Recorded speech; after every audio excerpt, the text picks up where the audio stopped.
Bismillah, alhamdulillah, wa salatu wassalamu ala rasulillah wa ala alihi wa ajma'in. Today's discussion, as you guys can see, it's titled, Wow, She's Out There. That will be one of the things we discuss, and we'll understand what I mean by that as I go to the next slide and I show the hadith that's associated with it. So, any questions from last week's lecture? Anyone have any questions or anything like that before I go on? No? Okay. I have a question. Yeah, go ahead. Can you send the last part of the lecture? Bring the last part lecture. We gave it like 6 and I think you continued on that. I continue on. I have the recording. I have the full voice audio recording. I think MSA has their own thing. So if people have my contact information, I can check the audio recording. But MSA has the video as well. Anything else? So this is the hadith that I want to kind of touch on. I mean, we'll see how this relates. So Rasulullah, he mentioned that the most evil of people to Allah on the day of resurrection will be the man who consorts with his wife and then publicizes her secret. Vice versa. So same thing if a woman were to consort with her husband and then publicize his secrets. Now, how does What is consortium? I'll go to that right now. So consorting refers to, let's say, a man and a woman in terms of their relationship are intimate, right? An example that scholars gave is like, this is an innocent example. So I'll cover both extremes, right? The innocent example and then like the crazy example, which is still real. An innocent example might be like, let's say a man had a mole that's in the back of that's in his shoulder, that you probably can't see with a shirt on, right? And after he's married, his wife notices it, and she goes and tells her friends about it. Like, guess what this guy has, right? That's a comment, right? And you shouldn't publicize his secret like that. Vice versa. An extreme end is what I'm kind of going towards. Now, most of us, or I'm assuming all of us in this room are not married. So the question comes, how does this relate to us in college when most of us are not married? Well, in two ways. One, if you're not married, that means you're probably trying to get ready to get married, right? So you kind of have to understand what you have to learn. And this kind of goes into it. And two is the bigger part of the discussion, is that even though we're not married, it doesn't take away from the reality of our current status in society. By status, I mean that what we end up doing, which is that people date, people have relationships. This happens. It's not like a secret that's like underneath. Is it allowed? No, it's not allowed. Are we supposed to do it? No, we're not supposed to do it. Do people do it? Yes, people do it. So what ends up happening is, at least in my experience, what I've seen, is that within brothers at least, and I'm not saying it doesn't happen with the sisters either, again, it happens with both ends, is that people end up having a relationship, and after they break up with whoever, so-and-so, they start exposing everything about that individual to other people. They have this mindset that I'm not with you anymore, and especially if you broke up with me, I'm going to go out of my way and kind of talk about you. And this happens really in high school, to be honest, the high school drama, but this kind of carries on to college as well. That and this might be more applicable towards freshmen, that when freshmen come to universities and you meet new people and you go to these new classes and you're getting to like learn this new community, and you come across somebody who went to your high school or someone from your own community that you know, and you start talking about them before other people get to know them. Then you comment on other people's private affairs and you make it public. Happens really with freshmen. I don't know how many freshmen are in the room right now, but it happens with freshmen a lot. Because they carry over that high school drama from before, and a lot of people actually change a lot throughout college. For better or worse, Allahu A'lam, right? But what people end up doing is that they publicize all the secrets and all the private affairs that are, yes, incorrect and impermissible and sinful, from people's past in terms of their high school to everybody they see in college. So if they get into a circle of new people, they'll say something like, oh, you know this guy? You know what he used to do?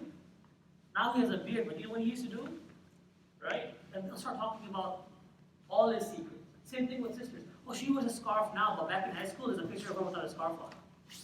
This happens. right? Happens.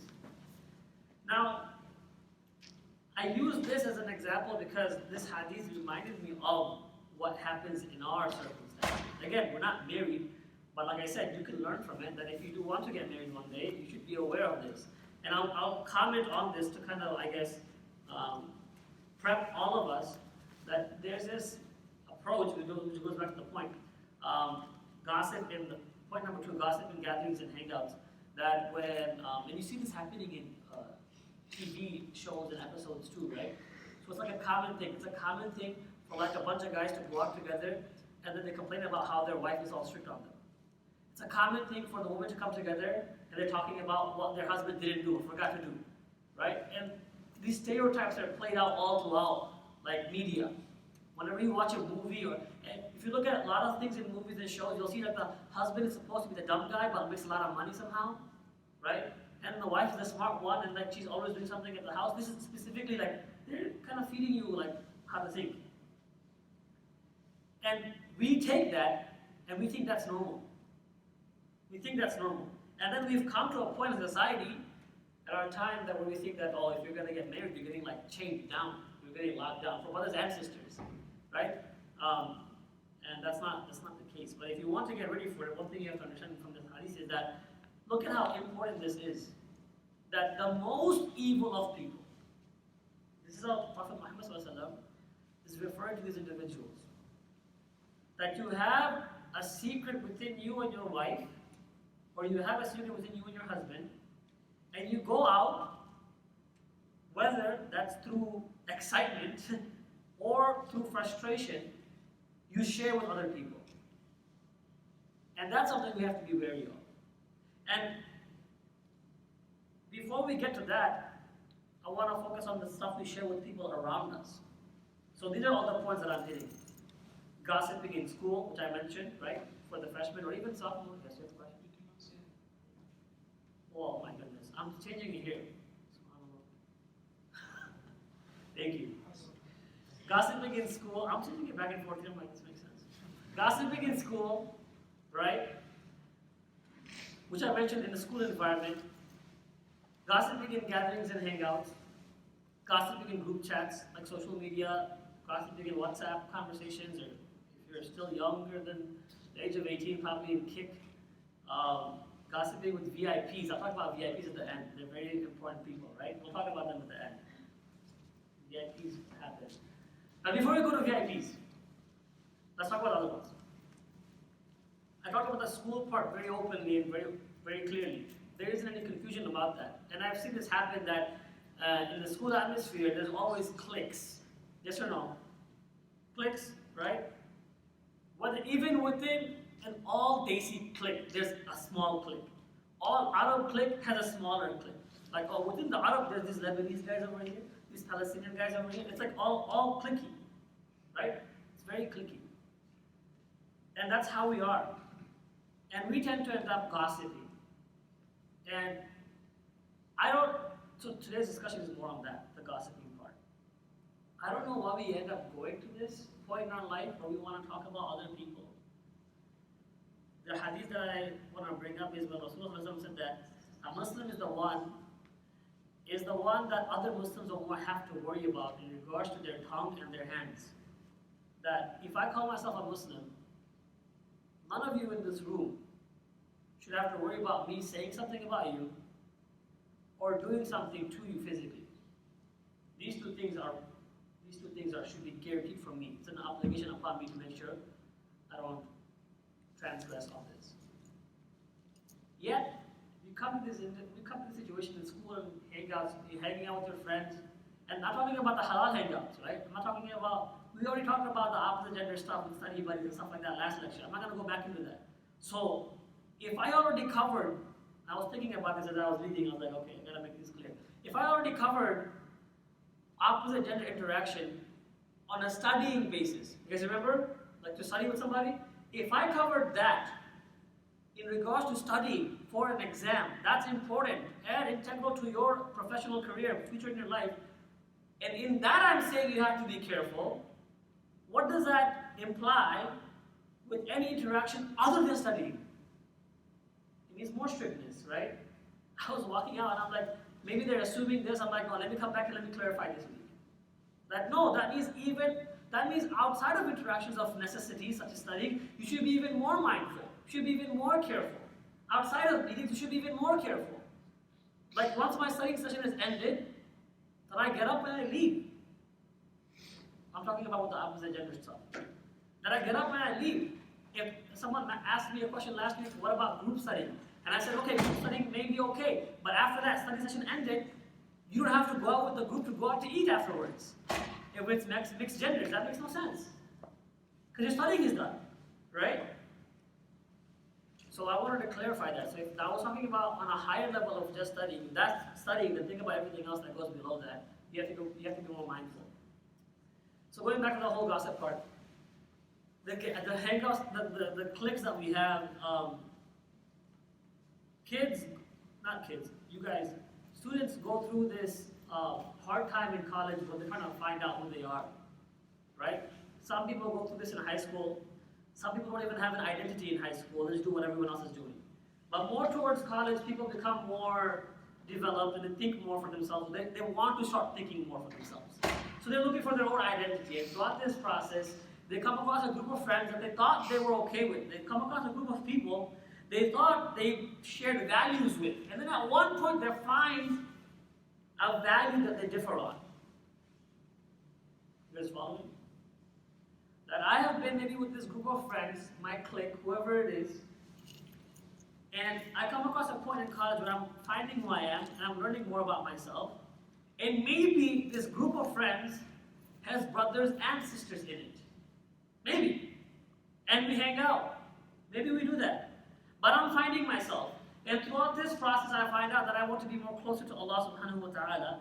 And Allah says that in these kind of gatherings, and there's no purpose in it, there's no benefit in it, you have to be very careful. So if I step away from these gatherings, I don't have to be careful. That means if I step away from these gatherings, I have more chance, statistically speaking, even on a spiritual basis, to be closer to Allah subhanahu wa ta'ala than I would be if there were girls involved with brothers and brothers involved with girls, sisters. So a person steps away from that clique. A person steps away from that group. And he or she says, I cannot do this activity anymore. That okay, we can study together, but maybe I don't want to go bowling with the guys and the girls tonight.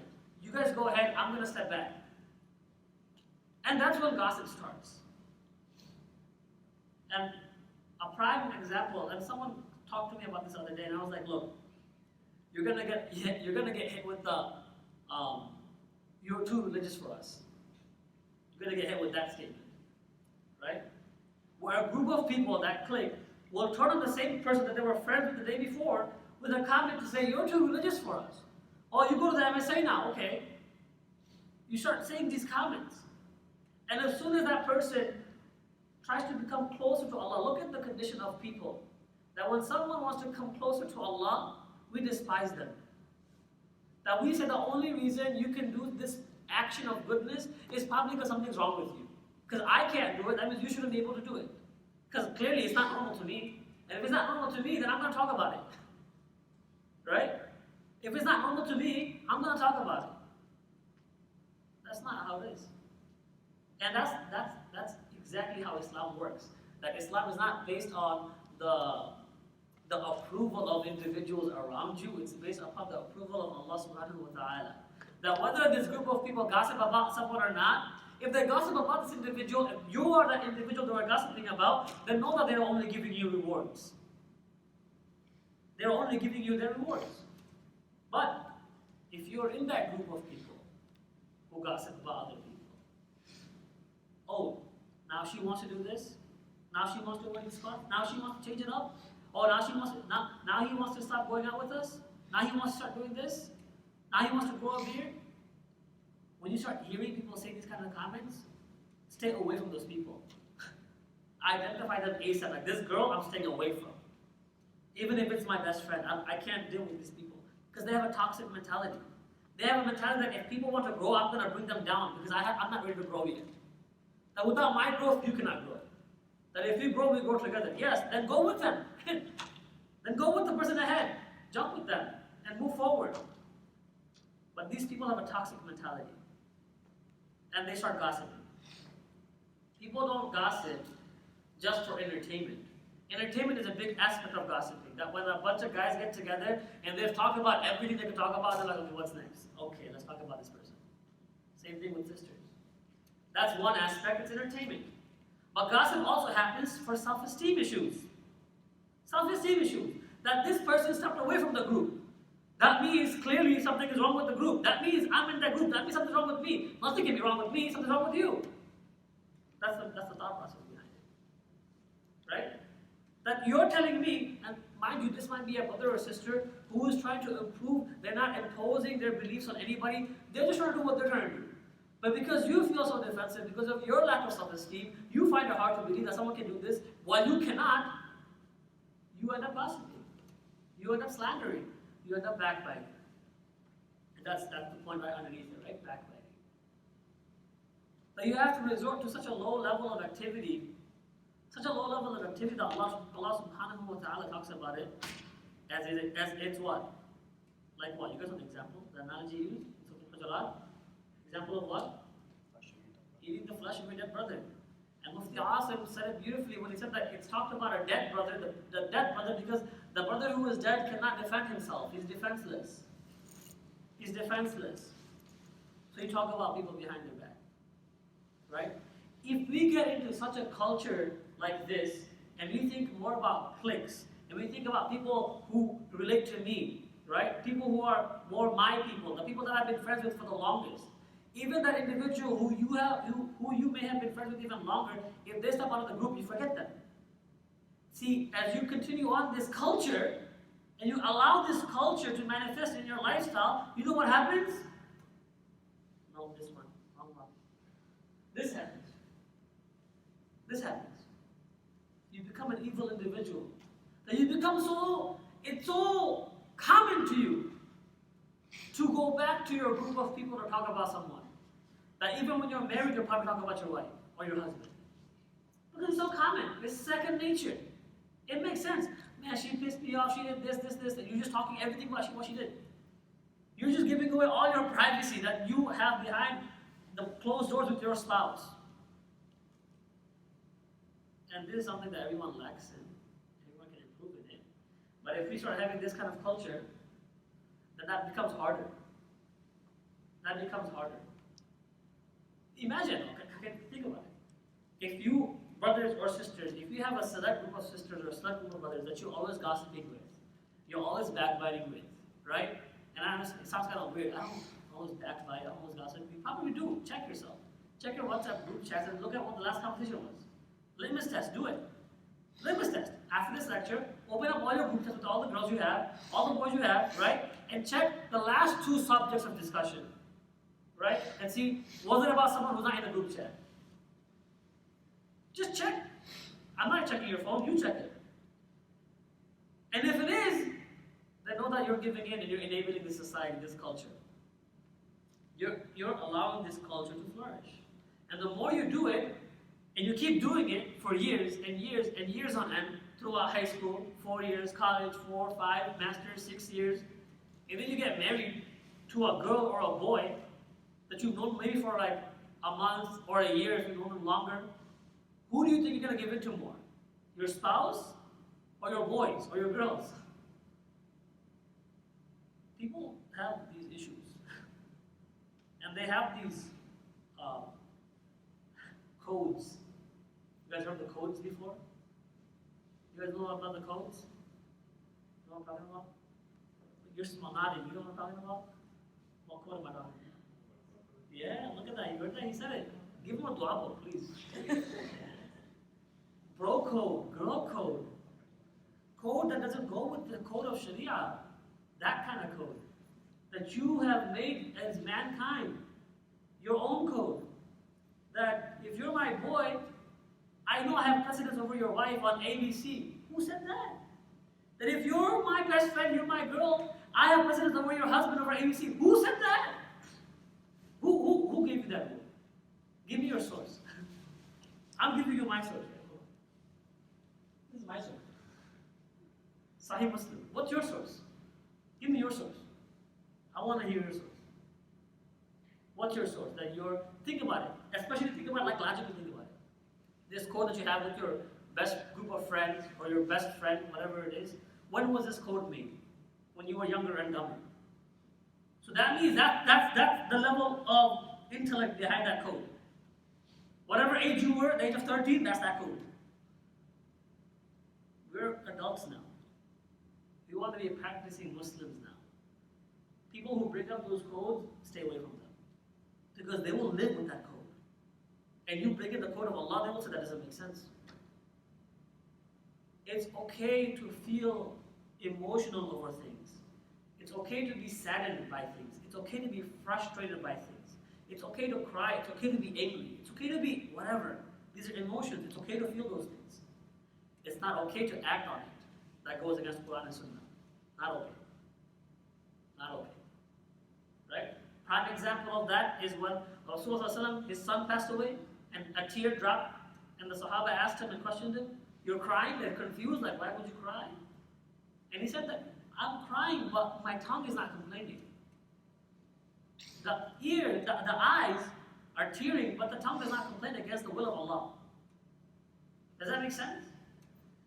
So here, if you feel like someone broke your bro code or your girl code, get upset. That's fine. You can get upset. But don't hold someone accountable to that. Because that's your expectation that you made up in this world. With no source. Right?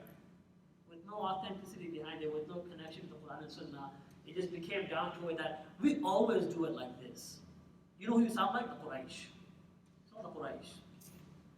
My friend and I, we've always done it like this. How is this new wife, or how is this new husband going to come and step in between me and my friend? No. That spouse was decreed before even you were decreed. Relax. So when we have this culture within us, and we keep giving it to our friends over and over and over again, it's very easy to come to that situation where you become a very evil person. And you publicize the secrets of your spouse. Very common. And sometimes it happens in two ways. The good way is like when it's out of excitement, but even then, whether it's publicizing the affairs of your spouse or your own self, be careful when you're publicizing good things, because someone else might not be they might be deprived of that goodness. The example my teacher gave this week was a man who was talking about how great his kids are doing in a table of a man who has been trying to have kids but has never gotten any kids, right? So even when it's your own goodness, you don't have to always share it or talk about it. Just, Allah gave it to you, just be happy about it. But about the affairs, the private affairs of individuals, if you don't start training your mind now, and you don't start stepping back from those individuals who are thinking like that, you're going to succumb to it. You're going to succumb to it. I was talking to someone yesterday, and the comment was, I love these people in my life. They're great people, but some of their approach and attitude towards raising kids is a bit liberal or too loose against how Islam dictates things. Right? How Islam dictates things.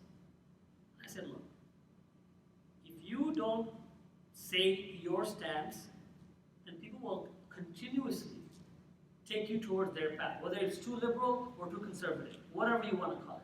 And there will be no middle ground established. The more we let other people have control over our life, the less control we give to the Quran and Sunnah in our life. So we have to be very careful about that. That even in raising children, people say, someone told me one day, they made a comment about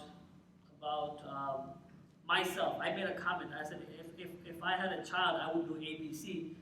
And they were like, as a father, you would know best. I'm sure. I could tell they disagree with what I said. But they were trying to be nice. And then I stopped them and I said, I'm going to correct you. Just because I'm a father, it doesn't mean I'm going to know what's best. Fathers make mistakes. Mothers make mistakes. People make mistakes. This idea, this concept that, it's my child, so whatever I do is correct, is incorrect. Whatever the Quran and Sunnah tells you to do with your children is correct. Does that make sense? Even in that, in yesterday's lecture, I was talking about it, and I said that even in the treatment between a mother and a child, you don't get to decide how you deal with that child if Rasulullah dictated something between you and that child. You don't get to, even as a mom. Sorry. Right? And the example given was that my mom called Abdullah ibn Amr and she said, come here, I'll give you something. And if you come here, I'll give you something. And then Rasulullah asked her, what did you intend to give him? She said, I was going to give him some dates. And then he said that if you did not give him anything, then a lie would have been recorded against you. You know how we talk to kids sometimes, come here, I'll give you some candy. I'll give you some candy. This is a mom talking to her own son. The Prophet said that if you did not actually give him something, a lie would have been reported against you as the mother of that child. This is that level of interference the Prophet used to have in our life. Anyway, going back to the whole gossip thing, allowing this culture, enabling this culture. Action item. I already gave you one action item. What was the first action item? You guys remember? What was it? Check group chats, litmus test. Very quickly, right? No point of me talking about backbiting because you guys know what that is. Unless you do something about it, right? So do something about it. As Muslims, in psychology, the concept of fight and flight comes up. We don't flight, we fight. So check your group chats and fix some things in your life, right? Take an action item. That's an action item. Second action item. When you come across people who have these types of codes, and now here they are, VIPs, very important people. So usually, VIPs in most cases is one individual. Some cases maybe two in your life, right? So this could be that person's husband, wife, or best friend, or maybe one or two best friends they have. That it's understood, apparently, get this, and I'm sure you guys can relate, it's understood that if I tell Ammar something, and I said, tell Ammar, don't tell anybody. It's understood he's going to tell you. You guys experienced that before? Have you done that before yourself? Do this. You have. Do it. You guys have. Like, oh, no. I'm not going to tell anybody except my go-to. I have to. You broke the trust. It's done. Yeah, go ahead. Wait, so you're saying that the VIP is the person that You go to. okay, so Because they're very important in your life.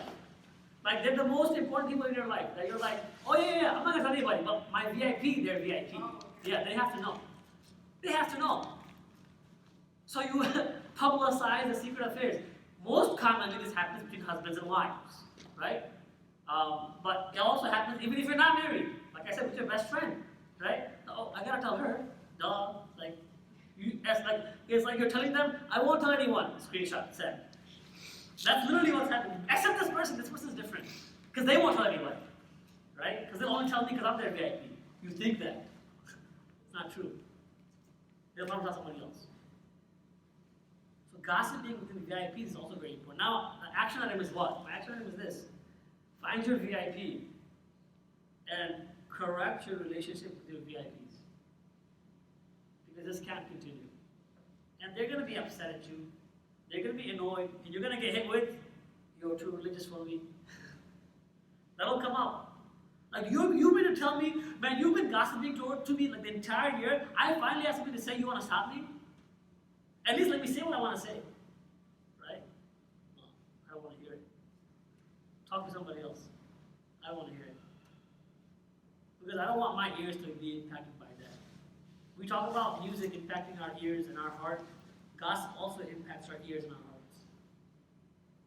Right? So find your VIPs. Action item number 2. Most likely they're in the group chats already, so don't worry. And you find them and you say, look, I know we usually talk like this, but moving forward, let's try to avoid these kind of conversations.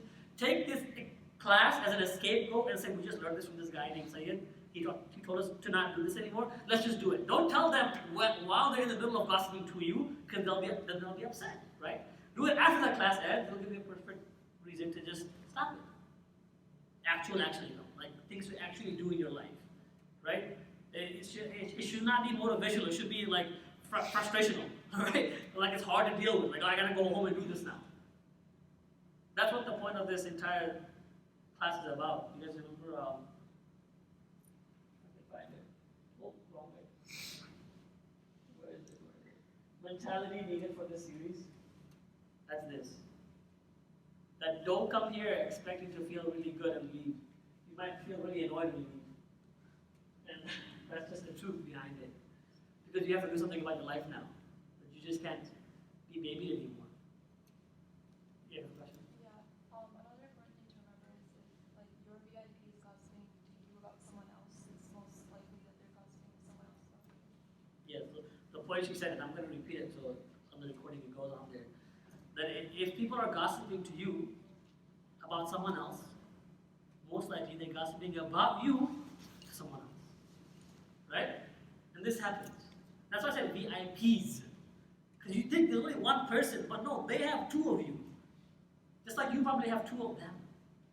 Right? So be very careful with this whole gossip culture that we're living in. What time is it? This gossip culture that we're living in. Now we have to stop these people. The people with the codes, the bro codes, the girl codes, and all these kind of whatever codes. The people that come across making their own rules that we have a relationship as friends, that we need to do this A, B, C, D, and then it goes against Quran and Sunnah. Like, I don't want to be. Go find a new friend. I'm not your friend anymore. We have to make these stops. Like, we have to stop these things from happening and taking over our lives, because that's what happens. And it slowly leads to the hadith first illustrated. You will become like that. After 25 years, go ahead. So let's say you're saying, don't hang out with people that are gossiping. Yes. It's quite hard when one of your family members are. Yeah. So how would you do that then? So with family members, that's a little bit different. So the answer will be specifically for family members, not friends. Just to clarify. Because friends are different. Family, you can't leave the room because you live in the same house. Right? The best recommendation that I've gotten, or I've heard, right? And again, I'm stealing this from Mufti Asim, right? Because he was talking about a scholar, and people came and gossiped to the scholar, right? And they didn't ask for an answer. They just wanted to gossip to the scholar, the imam. Like, oh, let me tell you what happened. And this scholar, this sheikh, the imam was old, and he had a hearing aid, so he would turn off the hearing aid when they were talking. And then after they were done, he was like, okay, thank you. I hope Allah makes things easy for you. And they feel very happy and then they leave. As an imam, you can't just ignore people, right? So in the family, you can't ignore people. Same thing. As in, like, they won't leave your life. You can't just be like, oh, I'm going to go find a new family now. No. You can find new friends group, but not family. You stick to that family and you maintain your kinship with your family. That's a different discussion. But practically speaking, the only recommendation that I can give is, especially if it's a family member who's older than you, you remain quiet. And you let them finish what they want to finish.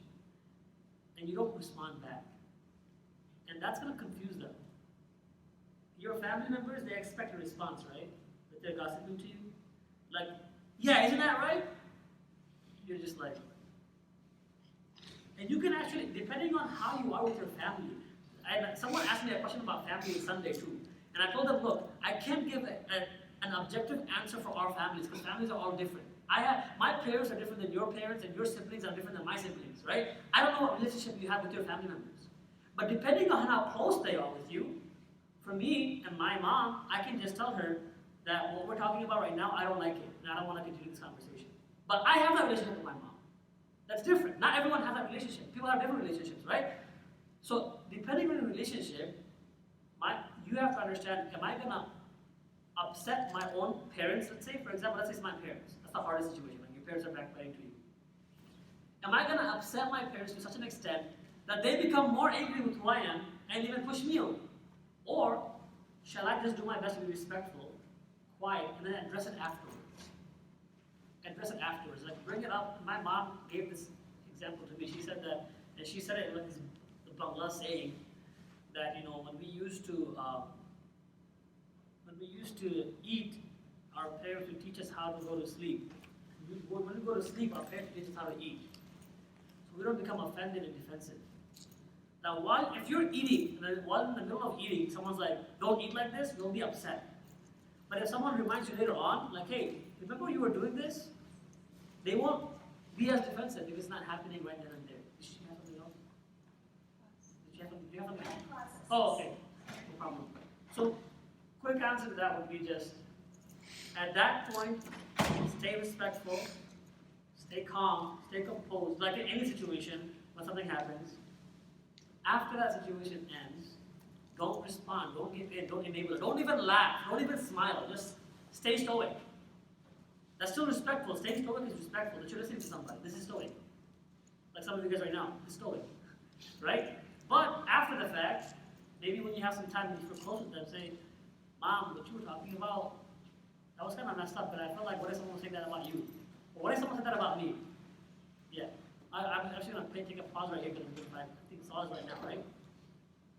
I-45. So we'll probably take a pause right now on this answer. When we come back, I'll talk about the next hadith secret, inshallah. But before we get to that, let's take a break. SubhanAllah, didn't come in yet? No? Should I keep going? Allah. Okay.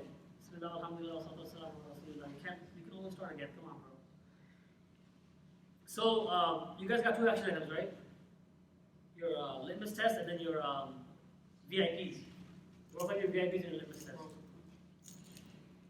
Any question? Okay, so 5 minutes. So the next hadith talks about secrets. Anas radiallahu anhu said, Rasulullah sallallahu alaihi wasallam came to me while I was playing with the boys. He greeted us and sent me on an errand. This delayed my return to my mother. When I came to her, she asked, what detained you? I asked Rasulullah sallallahu alaihi wasallam, I said, Rasulullah sallallahu alaihi wasallam sent me on an errand. She asked, what was it? I said, it is a secret. My mother said, do not disclose to anyone the secret of Rasulullah sallallahu alaihi wasallam.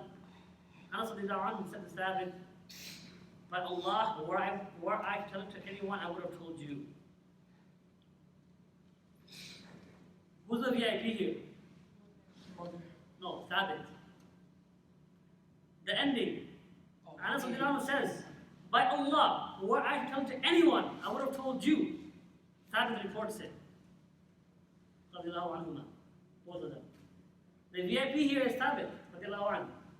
You guys following the story? At the end of it, look, Thabit reports this entire story happened. And then at the end of it, Anas is saying that, he's saying to Thabit, by Allah, were I to tell it to anyone, I would have told you. To Thabit. Thabit was his VIP.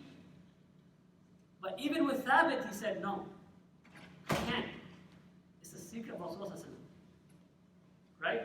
And there's two aspects to it. Obviously, the fact that it's the Prophet Muhammad, but the bigger point is the fact that it's a secret. It's a secret. That he didn't even tell his own mom. I know that's why the answer was the mom, right? She's also a VIP, right? Moms are always VIPs and MVPs, right? But beyond that, can you imagine a young boy going to a mother? This is a mother teaching him the right thing. That look, because when we're young, we have big mouths, so the little kids will say everything. That's what my mom did. That's what my dad did. They just start saying everything left and right. But Anas radiallahu anhu, he says it is a secret to his mom. And he's young, and he's saying, I was playing with the boys. He was young at the time.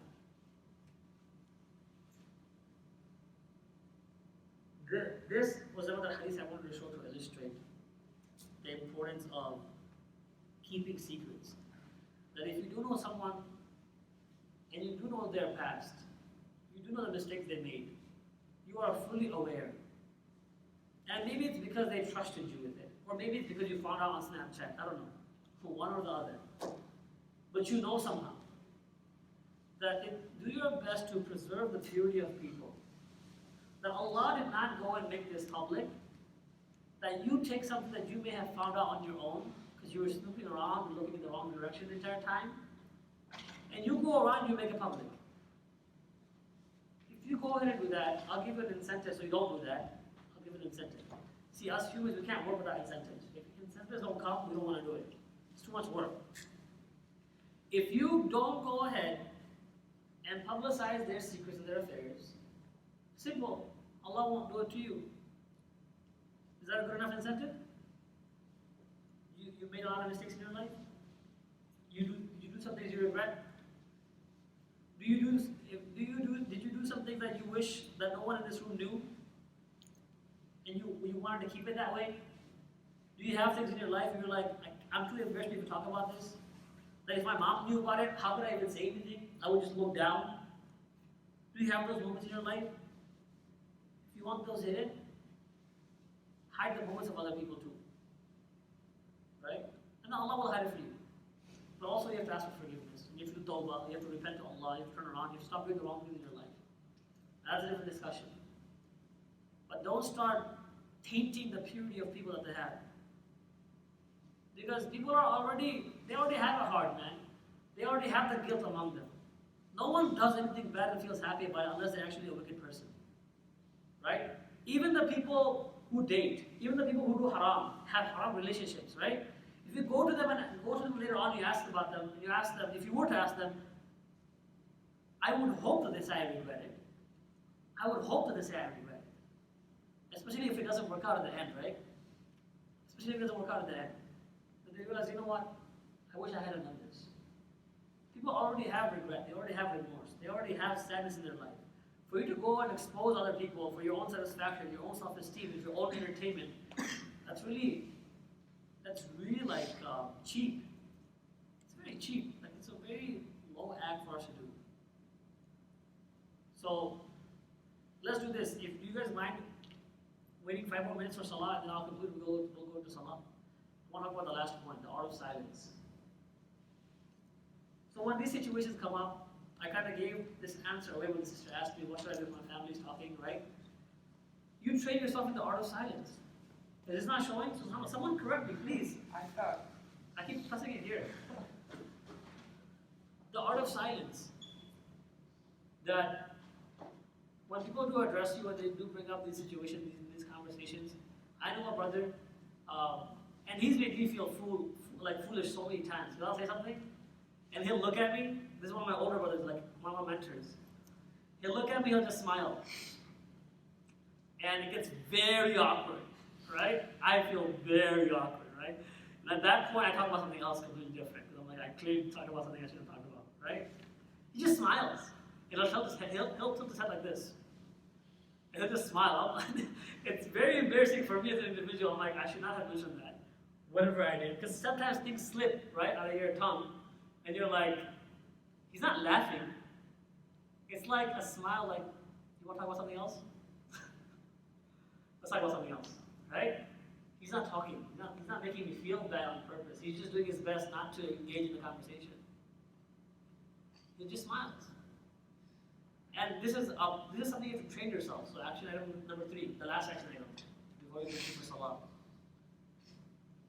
That try to actually cognizant means like you're aware of what's happening.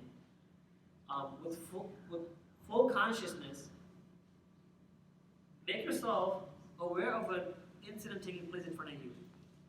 That the person in front of me right now is talking to me about something that is gossip, slander, backbiting.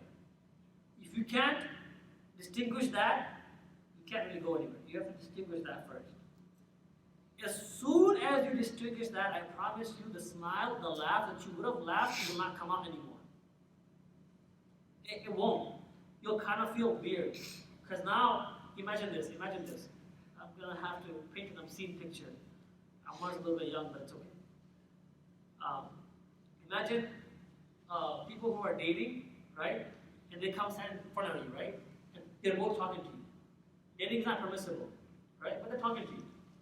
You're looking at them. And you're having a conversation. You might feel normal. You might feel casual, right? Because you're just talking to them. Bear with me. How would you feel if they stopped the conversation and they were to just start making out in front of you? See that face? That face. The face she made. That's exactly what you'd feel. Like, whoa, what's going on, right? Even if it was a small, quick peck, you'd be like, whoa, why did that, whoa, in front of everybody, whoa, why would you do that? In front of everybody? That's how gossip is though, in front of everybody. Isn't it? And it's like, you want a reaction out of it too. Say, aw, right? That's, no. So as soon as you acknowledge that, oh, this person, what they're saying right now, or this group of people, what they're doing right now, oh, no, this is gossip. I identified it. Sometimes we have a hard time identifying it. I'm telling you, we struggle with this. Just trust me on it. That's why we end up laughing. We give into it. We laugh because we find it amusing. We found it amusing before we found it a sin. If we find it a sin first, we won't find it amusing. So if you find it as a sin, you'll stop like, oh, it's kind of weird. Why are you talking about somebody like that? Right? And then the next point, you won't laugh anymore. The next point, you won't continue and you won't encourage it anymore. The next point, you'll stop. And the next point, you'll give that awkward, tilted smile. Like, you want to talk about something else? Right? So this is how you end up actually practicing silence. By identifying the things where you have to be silent. Right? The way you practice silence is by identifying moments and points in events where you have to stay silent. If you don't know what those points are, you won't know what to do it. Simple. So that's the third action item. Try to find one event throughout this week until we meet next time where someone is gossiping, and before you comment or say anything, you stop and you pause, you tell yourself, this is gossip. Say it, this is gossip. You're talking to yourself. Say this is gossip. Yes? If you're part of a group chat, or you find someone and they're like, like in a group chat, and you're silent while everyone else is talking. Yeah. Are you part of the gossip? And is that... Yeah. No, I talked about this in the Sunday class too. The fight or flight situation, right? This might be a situation where you might actually either fight or flight. Flight, like leave that group chat, right? If you're overpowered. But if they're your close friend, you should be able to comment and stop them, right? And say, hey, maybe we shouldn't talk about this anymore. If you stay quiet, you're an enabler. If you're not part of the solution, you're part of the problem. Simple. We all understand this, right? So either you fight. If they're close enough to you, they should understand respectfully what you mean. If they're not close enough to you, good for you. You found people you're not close to. Leave them. Simple, right? So you figure out your own situation. Anything else before you conclude? Okay, so let's break for so long.